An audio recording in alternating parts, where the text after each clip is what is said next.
palestrante de agora é o Fernando Urrich. O Fernando Urrich, ele é incorporador de imóveis, ele é mestre em economia austríaca, ele é vice-presidente do Instituto de Estudos Empresariais, conselheiro do Instituto Mises Brasil e membro do conselho editorial da revista Mises.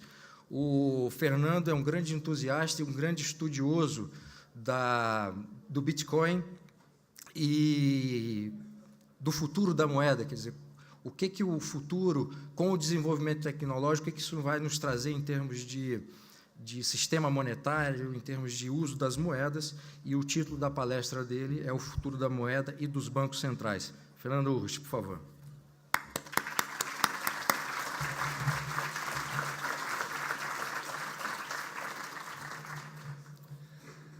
Agora eu virei futurologista, né? Bom dia a todos. É realmente fantástico estar aqui na 4ª edição da Conferência de Escola Austríaca e eu queria convidar vocês todos a uma salva de palmas à organização do Instituto Mises Brasil, que realmente está espetacular, mais uma vez, a edição da Conferência de Escola Austríaca.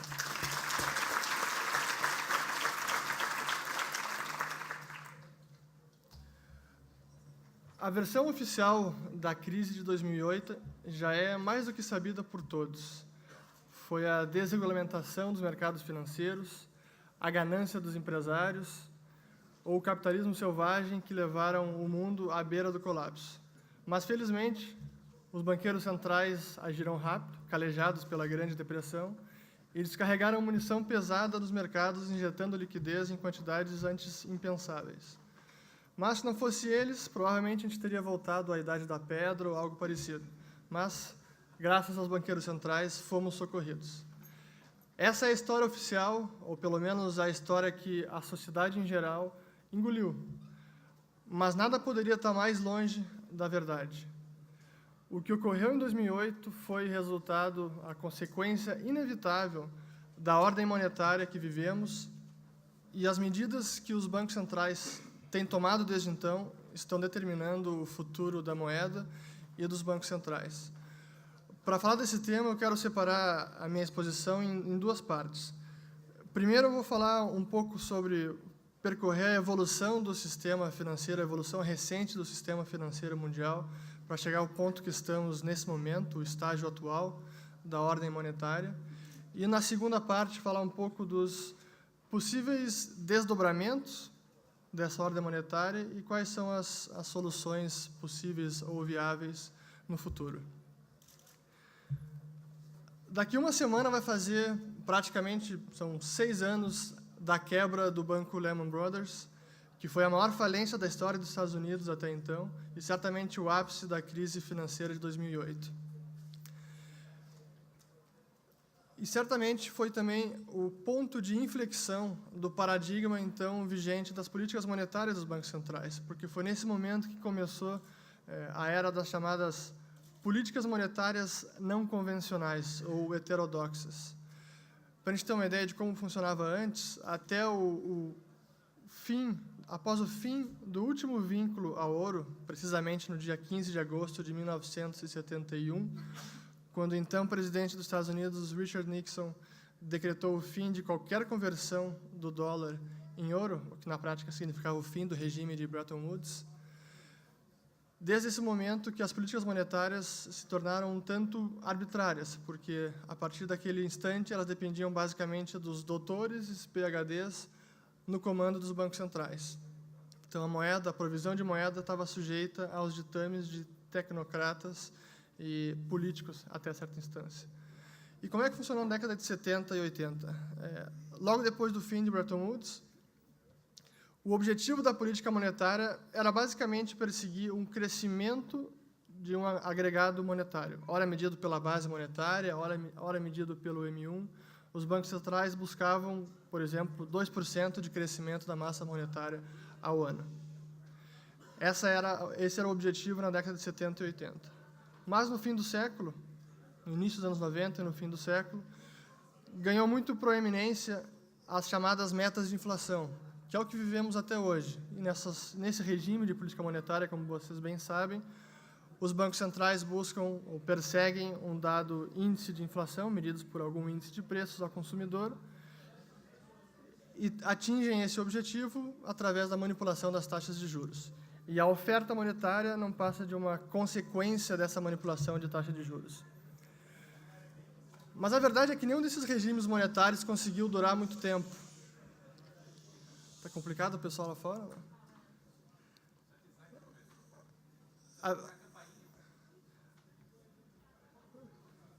Vamos lá.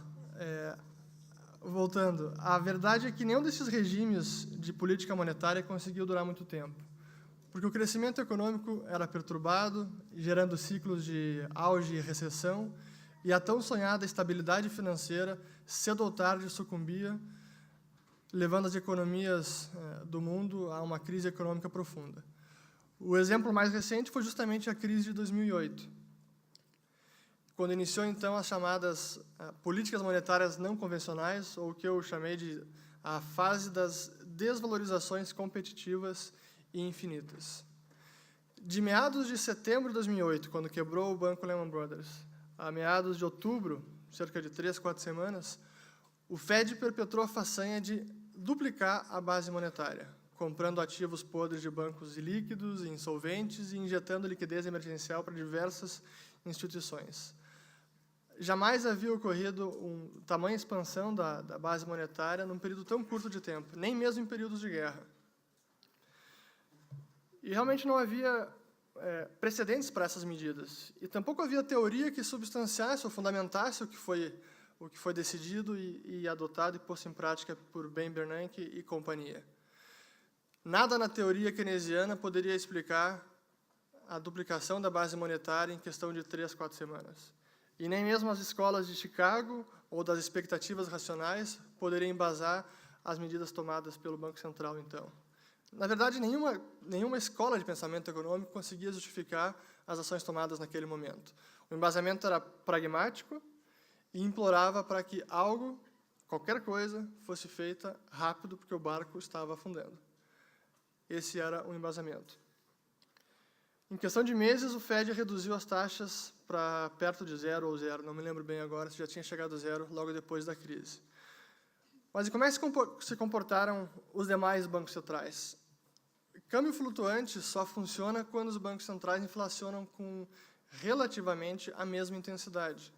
Mas no momento que alguém sai da curva, um banco mais conservador ou austero não vai querer ver a sua moeda se apreciar em relação às outras. E foi justamente o que aconteceu depois da crise. Praticamente todos os bancos centrais das economias avançadas injetaram liquidez no sistema, junto ou em conjunto com o Federal Reserve. Para ter uma ideia, vejamos alguns dados que ilustram essa afirmativa. De meados de 2009 até o momento, os seguintes bancos centrais reduziram as taxas de juros para 0 ou muito próximo de 0. O Federal Reserve, o Banco Central Europeu, o Banco da Inglaterra, o Banco do Japão, o Banco Nacional da Suíça, em suma, todos os países do G8. Há atualmente 37 países com taxa de juros abaixo de 1%, ou 64 países com taxa de juros abaixo de 3%. Não há nada semelhante na história do mundo financeiro e nem por tempo tão prolongado. Nesse período, o Fed, de Ben Bernanke e agora com Janet Yellen, conseguiu multiplicar por 5 vezes o balanço do Fed. De 900 bilhões no começo da crise, foi para 4,5 trilhões. O Banco Central Europeu também duplicou o balanço de 2008 a 2012, se bem que nos últimos meses deu uma reduzida. O Banco da Inglaterra expandiu por 4 os seus ativos. Até mesmo o Banco da Suíça, notoriamente sempre conservador e austero, multiplicou por 4 vezes o balanço para tentar sustentar um piso à cotação do euro, querendo evitar uma indesejada apreciação do franco suíço.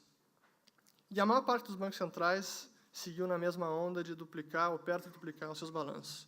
Então, o chamado quantitative easing, ou QE, que é afrouxamento monetário, expansão monetária, foi a norma da política monetária dos bancos centrais desde então. O rol de medidas tomadas é realmente extraordinário. E nenhum observador econômico sério, e independentemente da linha de raciocínio, de linha de de escola de pensamento econômico, pode negar esse fato da realidade, que foram as medidas extraordinárias que diversos bancos centrais no mundo tomaram depois da crise. Isso é um fato, não é uma opinião. Mas a pergunta que a gente deve fazer, ou as perguntas que a gente deve fazer, são: o que essas medidas alcançaram? Elas realmente conseguiram levar a economia mundial a uma situação mais saudável e sustentável do que antes? Elas sanaram as causas da grande crise financeira? Infelizmente, a resposta a todas essas perguntas é um retumbante não.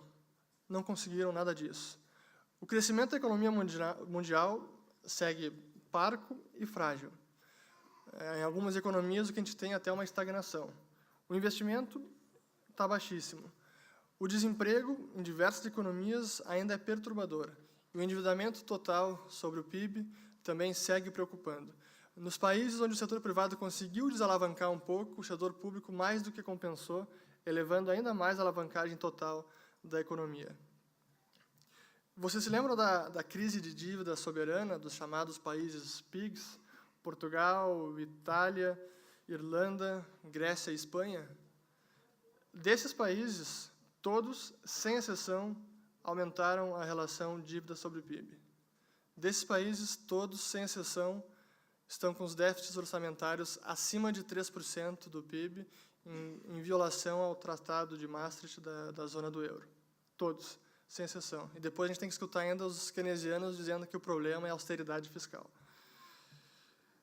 E na União Europeia como um todo, é a mesma tendência. O endividamento como um todo aumentou, assim como no Reino Unido, como nos Estados Unidos, e nem precisa falar do Japão, que está com quase 250% de dívida sobre o PIB, mais que o dobro da média dos outros países.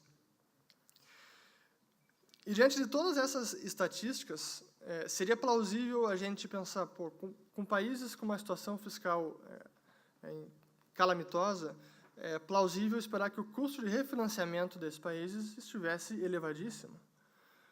Da mesma forma, em economias que crescem pouco e há pouco investimento, seria plausível esperar que os índices de ações, ou que as ações, patinassem.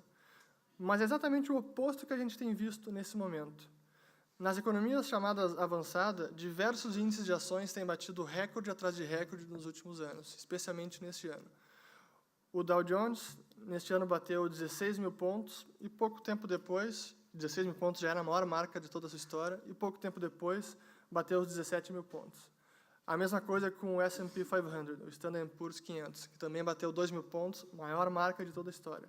A mesma coisa com o DAX da Alemanha, maior marca de toda a história. Não lembro se bateu 10 ou chegou a ultrapassar os 10 mil pontos. A mesma relação a gente vê, a mesma tendência a gente vê na Bolsa da Inglaterra, do Canadá, e na Inglaterra e na Suíça estão próximo de bater a máxima de toda a história. E não são só os preços das ações. Os preços dos imóveis também, em diversas dessas economias avançadas, já estão em níveis preocupantes, o que sugere uma possível bolha imobiliária em vários países. Para ficar em apenas dois, posso mencionar o Canadá e a Suíça. Inclusive, a Suíça tem um índice de bolha imobiliária que é feito pelo UBS. Não é um índice imobiliário, é um índice de bolha imobiliária, que eles traçam todos os indicadores e sinais de bolha. E como estão os chamados yields, ou rendimentos dos títulos soberanos? Que, na verdade, até não é bom falar em rendimento, porque não dá a real noção do que significa, que é, na verdade, o custo de refinanciamento da dívida. Então, como está o custo de refinanciamento da dívida dos países? Vocês se lembram dos PIGs que eu acabei de falar, que estão com a situação fiscal ainda pior do que antes da crise. Desses países dos PIGs, tirando a Grécia, todos estão com custo de refinanciamento num patamar menor do que o do nível pré-crise. Todos esses países, tirando a Grécia, estão com custo de refinanciamento no menor patamar de toda a sua história. É como se a crise de dívida soberana jamais houvesse existido. É como se a situação fiscal desses países estivesse na mais tranquila e sustentável trajetória. E a mesma situação a gente vê nos yields, os rendimentos dos títulos dos demais países, como Alemanha, Inglaterra, Estados Unidos, Japão, que apesar de toda a situação fiscal, com todos os estímulos monetários, o título de 10 anos do Japão segue em torno de 0,5%. Acho que é o título que o pessoal mais vende a descoberto, mais shorteia há tantos anos, e que tem levado traders à bancarrota ano após ano, porque ninguém acredita que pode baixar e segue baixando. Então, a verdade é que a gente vê que há um completo descasamento entre o preço dos ativos e o risco subjacente. O preço dos ativos não reflete os fundamentos. Os fundamentos foram solapados pela injeção de liquidez. O preço dos ativos reflete, hoje em dia, é a vontade dos bancos centrais. O yield de 10 anos, do Treasury de 10 anos, não está alto ou baixo. Ele está o que a Janet Yellen quer que esteja. O que importa não é se a dívida soberana está aumentando, se a situação fiscal está piorando. O que importa é se o Fed, se o Banco Central, o Banco da Inglaterra estão injetando liquidez no sistema. O que tem guiado os mercados é justamente isso. É mais expansão monetária, é mais redução de juros, não são os fundamentos. E como um analista econômico, eu não recordo o nome, muito bem colocou, o Fed passou de prestamista de última instância ao precificador de última instância. So, from lender of last resort to market maker of last resort. Esse é o papel do Fed atualmente. E, nesse sentido, eu não posso deixar de discordar com o Andy Haldane, que é um diretor executivo de estabilidade financeira do Banco da Inglaterra, que, no ano passado, no discurso no Comitê do Tesouro, disse o seguinte, abre aspas, sejamos claros, nós inflamos intencionalmente a maior bolha de títulos soberanos da história. Se eu tivesse que destacar qual o maior risco à estabilidade financeira global neste momento, eu diria que é uma reversão desordenada dos rendimentos de títulos governamentais globais. E quando o Haldane fala em nós, a verdade é que não são somente os bancos centrais os culpados. A própria regulação bancária também tem sua culpa. De que forma? Segundo os acordos de Basileia e as regras de adequação de capital, que nada mais é que determina ou instrui quanto de capital os bancos devem separar para fazer frente a uma depreciação dos seus ativos em um cenário de estresse. Para títulos soberanos de países com uma boa classificação de risco, os bancos não precisam separar nada de capital, requerem zero de capital. Então, se você é um banco e decide adquirir títulos, por exemplo, da Espanha ou do Portugal, você não precisa separar nada de capital. São dívidas de risco zero, segundo a regulação bancária. Então, vocês têm alguma dúvida qual ativo os bancos têm preferido acumular nos últimos anos? E vocês podem pensar também que eu sou apenas mais um economista austríaco, mensageiro do apocalipse, mas a verdade é que tem cada vez mais economistas se dando conta do perigo dos riscos que a economia mundial e os mercados financeiros estão submetidos nesse momento. Para ilustrar essa afirmação, vale a pena ler o último relatório do Banco dos Bancos Centrais, que é o Banco de Compensações Internacionais da Basileia, publicado em junho passado, que está cheio de alertas a todos os bancos centrais das economias avançadas. Abre aspas. Avaliações elevadas das ações, spreads de crédito estreitos, volatilidade baixa e emissão de dívida corporativa em abundância, todos significam um apetite forte de risco por parte dos investidores. No geral, é difícil evitar uma sensação de uma desconexão misteriosa entre a animação e a exuberância dos mercados financeiros, por um lado, e, por outro, o desenvolvimento das economias globalmente. E essa é a situação que a gente tem no momento. Os ativos financeiros valem cada vez mais, batendo recordes sucessivos, Fed e demais bancos centrais injetando mais dinheiro no sistema, mais expansão monetária, e a situação da economia mundial numa situação, no mínimo, tão frágil quanto da crise financeira de 2008, ou mais frágil ainda. E a moeda segue sendo abusada e depreciada pelos bancos centrais. Ou seja, não há sinal claro de rumo de mudança para as políticas monetárias acomodatícias, como os bancos centrais gostam de colocar. Então, quais são os possíveis desdobramentos e as possíveis soluções para essa situação, para esse sistema? 2 dias depois do relatório anual do BIS, do Banco da Basileia, publicado em junho, a Janet Yellen, presidente do Federal Reserve americano, num discurso no FMI em Washington, praticamente desdenhou os alertas do relatório do Banco dos Bancos Centrais, dizendo que o que importa é realmente a estabilidade de preços ao consumidor e qualquer possibilidade de bolha de ativos deverá ser atacada por medidas macroprudenciais e não por política monetária. Então, é mais QE, mais expansão monetária e não atacar as causas do problema.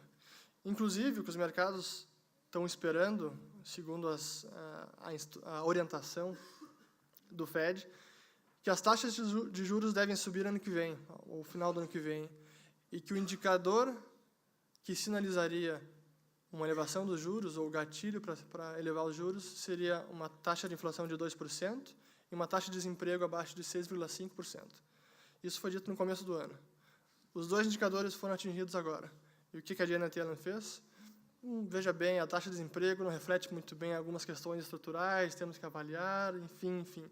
Desculpas e mais desculpas para adiar uma elevação dos juros e manter a heroína financeira fluindo dos mercados. Essa é a ideia. E nessa semana, até inclusive tive que reescrever uma parte do discurso, porque o Banco Central Europeu se antecipou e fez mais uma medida extraordinária e reduziu a taxa de juros de 0,15% para 0,05%. Agora vai. Eu realmente, quando eu leio essas notícias, eu fico pensando como é que esse pessoal enxerga a economia. Acho que eles imaginam que é uma máquina, eles estão cheios de botões e manivelas, e eles despejando o seu óleo, que seria dinheiro, no sistema, e ajustando a taxa de juros como se fosse um parafuso solto com uma chave de fenda. Que quando aperta 0,05, dá um clique e a economia começa a andar. Acho que essa é como eles imaginam que funciona a economia, mas realmente é muito mais complexo do que isso. E a verdade é que quanto mais a gente se aprofunda na crise, ou mais as políticas adotadas não surtem os efeitos desejados, mais bizarras se tornam as medidas tomadas, como foi a estipulação do juro negativo pelo próprio BCE no começo do ano, ou então a sugestão de proibir o uso de moeda física. Isso a ojeriza que economistas têm à moeda física é coisa antiga já. E o último economista a sugerir isso foi o Kenneth Rogoff, que é o coautor daquele livro This Time is Different. E qual é o principal objetivo? Num cenário que somente há moeda eletrônica, os bancos centrais conseguiriam impor aos seus súditos um juro nominal negativo. Imaginem que seria uma espécie de CPMF para quem deixar o dinheiro parado na conta. Ou seja, para estimular as pessoas a gastarem, a consumirem cada vez mais. Outra proposta que tem sido discutida pelos técnicos do Federal Reserve, e até recebeu teve pouca repercussão na mídia, é o chamado Fedgate. O que é isso? É uma taxa de saída que o Fed quer impor aos grandes fundos de investimento quando esses resolverem se desfazer dos seus ativos. Vocês imaginando um cenário de crise e de queda no preço dos ativos, especialmente dívida corporativa, que está em altas históricas, no momento que os investidores resolverem descarregar os ativos no mercado depreciando o preço, o Fed fecha a porteira de saída e impõe uma taxa. É assim que se combate uma crise, segundo o Fed. Então, aonde a gente vai parar? Qual é a proposta, ou qual é a reforma possível para esse sistema monetário?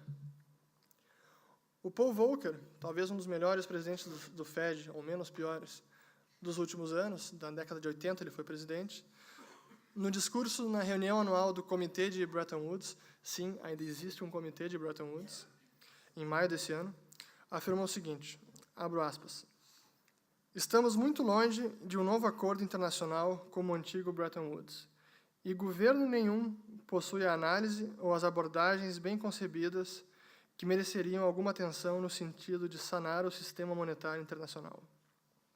Então, não há qualquer vestígio de proposta ou reforma, nem mesmo ações coordenadas por parte dos principais bancos centrais e governos para reformar a ordem monetária vigente.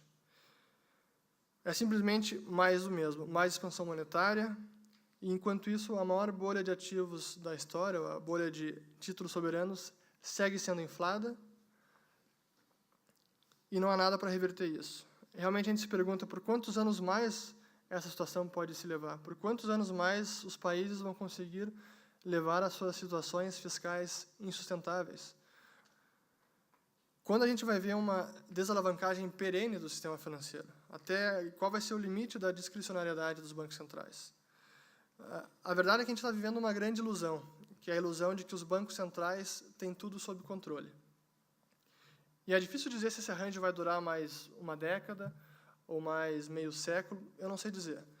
Mas eu acho prudente não esperar nenhuma mudança significativa, pelo menos no curto prazo, por pelo menos 2 fatores.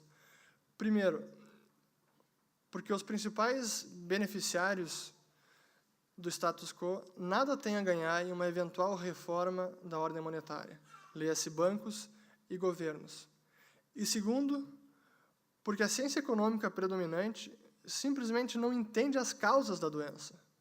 Depois de décadas de domínio keynesiano no mundo acadêmico, as principais universidades de todo o mundo formam, ano após ano, legiões de economistas que nada ou quase nada têm para aportar em termos de teoria econômica.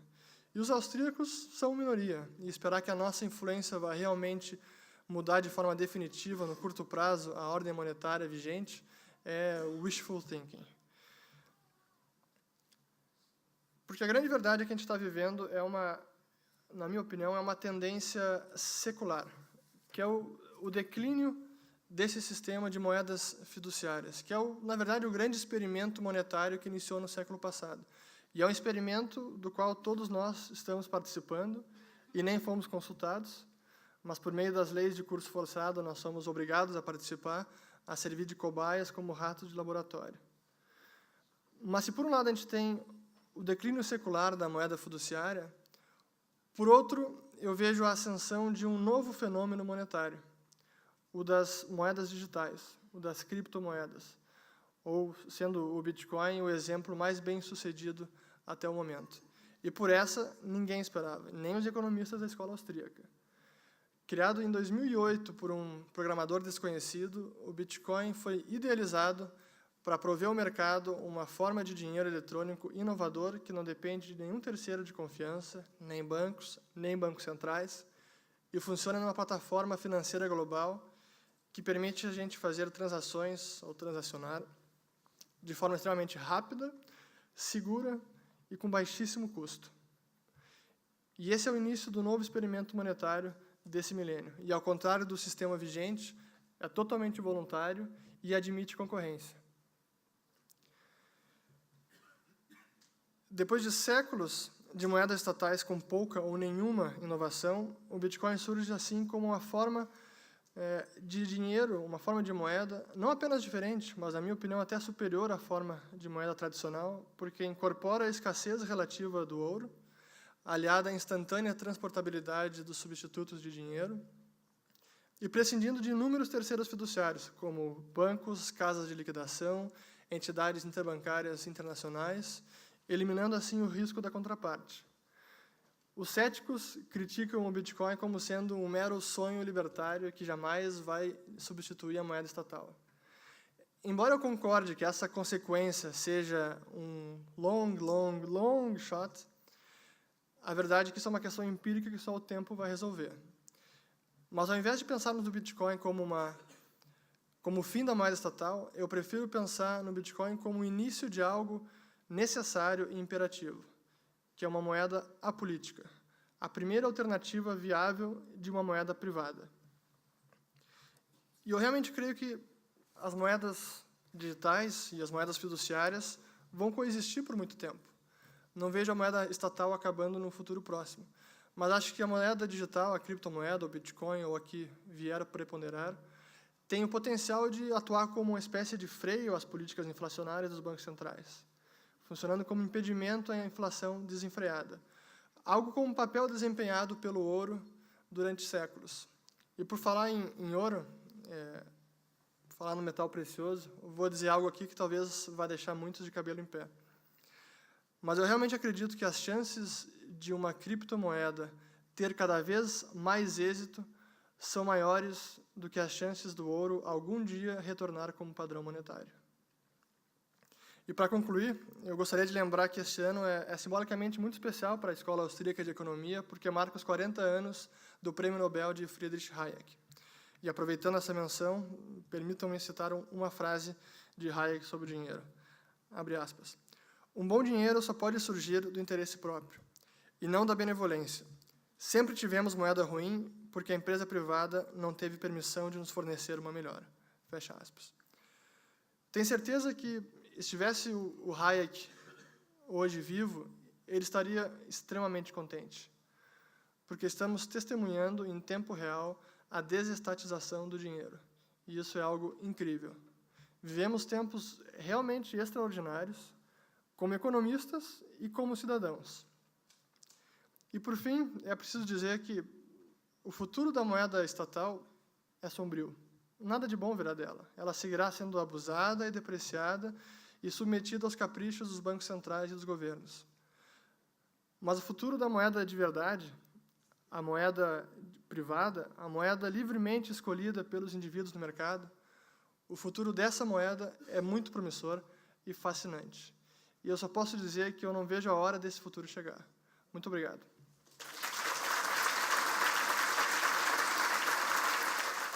Bom, pergunta do Rafael Rotz. Fernando, você acha que os governos podem, entre aspas, ostracizar o Bitcoin ao banir os pontos de contato com as moedas estatais, bancos, casas de câmbio, etc.? Não, eu não acho que pode ostracizar o Bitcoin, mas sem dúvida alguma que pode retardar a adoção ou a velocidade de adoção do Bitcoin no mundo. Em qualquer país, a gente tem visto que os países que adotam medidas mais restritivas, isso tende a acontecer porque impede o surgimento de casas de câmbio, corretoras e todo um ecossistema de empresas que facilita o uso do Bitcoin. Mas é preciso entender realmente o limite da ação do Estado no Bitcoin, que realmente é uma tecnologia inovadora, e por funcionar numa rede distribuída, que não existe um ponto central, não existe uma entidade central que pode ser atacada ou coibida a responder de acordo com os ditames do governo, o Bitcoin, nesse sentido, é muito resiliente. Então, por mais que o governo tente atacar uma casa de câmbio ou decretar o fim de uma corretora, o sistema continua operando. E, por um lado, eu acho que uma possível proibição ou medidas mais restritivas de algum governo pode até surtir o efeito contrário, que as pessoas vão ver, pô, alguma coisa de bom essa moeda tem. Então, eu realmente não acho que pode ostracizar, mas pode retardar a adoção, sim. Bom, são perguntas que são complementares à última parte da sua resposta, Fernando.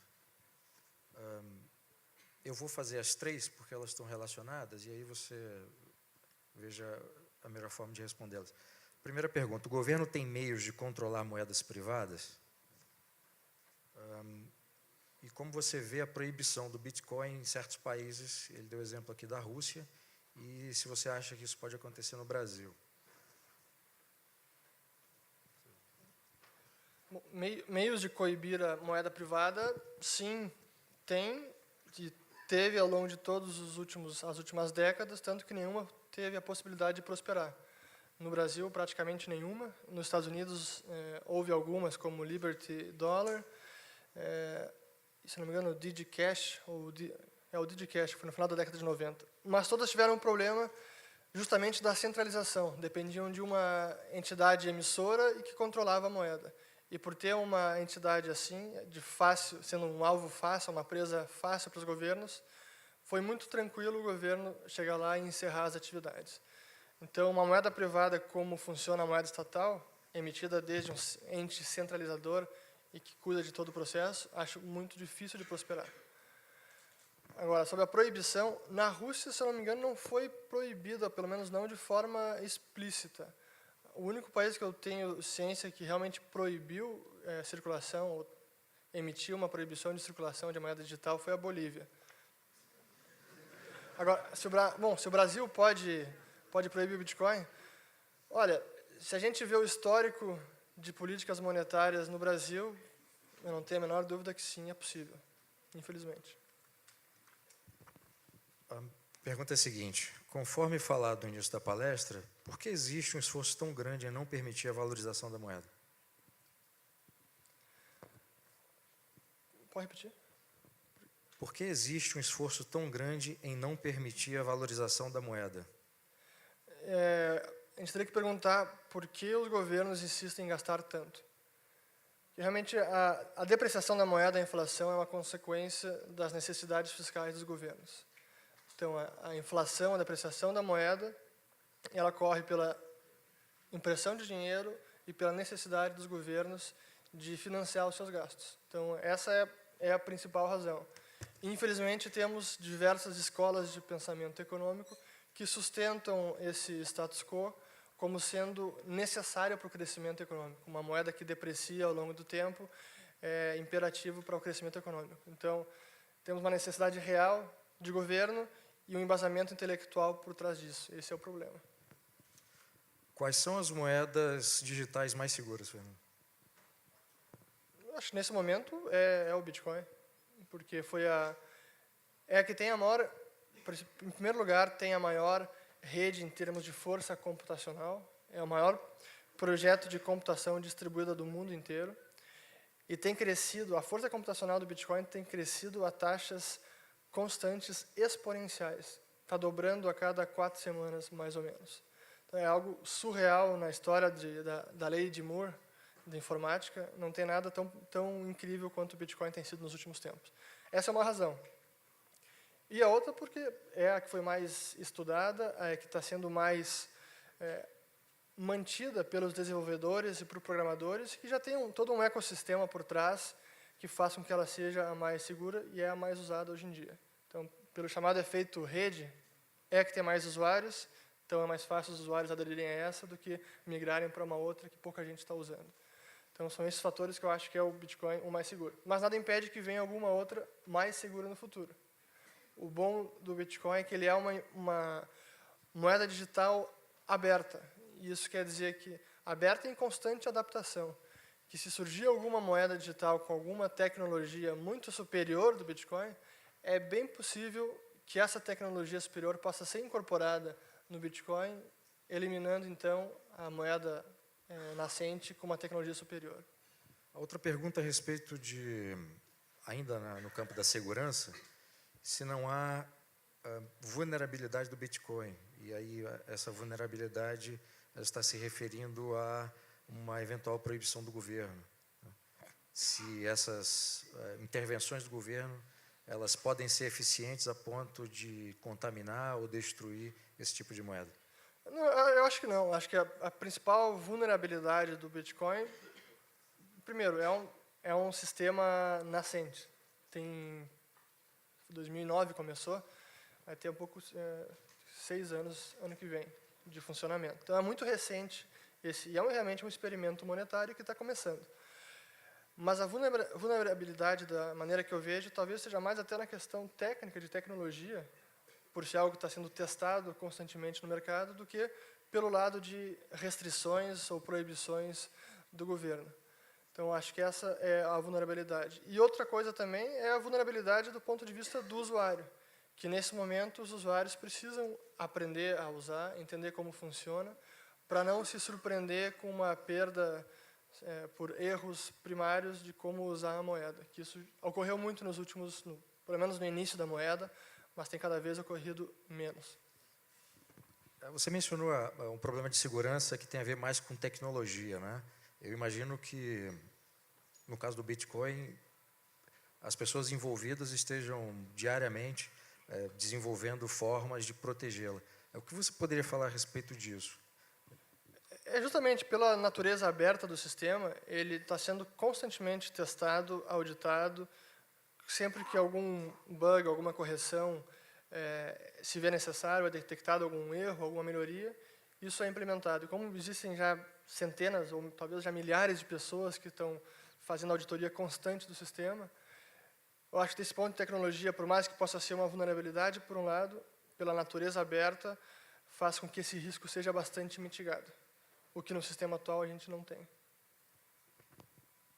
Bom, tem uma pergunta aqui, se o governo brasileiro hoje tem como descobrir quanto a pessoa tem em moedas digitais? Tem como rastrear e intuir quanto você tem. Se você compra moeda digital por uma casa de câmbio, por uma corretora, você tem que informar, acho que hoje em dia nenhuma aceita usuários, clientes sem informar CPF, comprovante de residência. Então você está cadastrado numa corretora, você vai ter que enviar dinheiro da sua conta bancária para a conta da corretora para comprar bitcoins. Aí tem o primeiro ponto onde o governo pode rastrear. E depois disso, se você saca os bitcoins da corretora para uma carteira que só você controla, para uma conta sua, isso também pode ficar registrado, ou o governo pode exigir que a empresa informe essa transação para a sua Receita Federal, ou qualquer que seja o órgão regulador. Então, é possível, sim. Então, não é a moeda ideal para criminosos e para quem quer fazer evasão fiscal. Não é para isso que ela foi feita, não. Bom, eu queria convidar então vocês, algumas perguntas não puderam ser feitas, eu vou encaminhar ao Fernando Urrich, e eu queria recomendar vivamente o livro do Fernando, Bitcoin, a moeda na era digital, está sendo vendido ali fora, quem quiser depois, no intervalo, depois do almoço, ou agora, enfim, não, melhor no intervalo depois do almoço, pedir um autógrafo para o Fernando. É um livro muito bom, o Fernando escreve do jeito que fala, muito claro, e eu li o livro e fiquei com a impressão que eu sabia muito, né? Mas as pessoas que já leem, já são interessadas pelo assunto, vão ter ali um material bastante rico para avançar em determinadas investigações, e aqueles que, como eu, são ignorantes no assunto, é uma excelente porta de entrada. Bom, eu queria agradecer a cada um de vocês, especialmente o Fernando, pela bela palestra, e vejo vocês depois do almoço. Muito obrigado.